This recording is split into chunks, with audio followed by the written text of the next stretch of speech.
শীত, গ্রীষ্ম বা বর্ষা, খেতে চাইলে মন চাইলে মা আর মামামের রান্নাঘরই আমার ভরসা।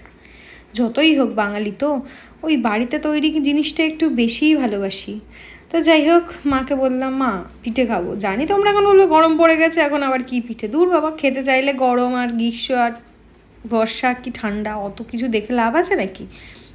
যাই হোক, যেমন কথা তেমনই কাজ। মাম্মামকে এসে ফোন করলাম, মাম্মাম ঝটপট আসো, ঘরে পিঠে করতে হবে। মামামও চলে আসলো, তাই দুজন মিলে তৈরি করে দিলাম আমার জন্য সুন্দর পিঠে। পুলি পিঠে কিন্তু আমার বেশ ভালো লাগে। তোমাদের কার কার ভালো লাগে অবশ্যই জানিও। আর সত্যি বলছি, দারুণ দারুণ টেস্ট হয়েছিল। আর মাকে তো বারবার বলছিলাম, ও মা কী করছো? মা বলছে দাঁড়া গুনে গুনে দিচ্ছি। এই যে হচ্ছে পিঠের লাস্ট সিচুয়েশন। খুব সফট হয়েছিল, ভীষণ ভীষণ ভীষণ সফট হয়েছিল। ঠিক আছে, দেখা হবে পরের একটা ভিডিওতে। টাটা।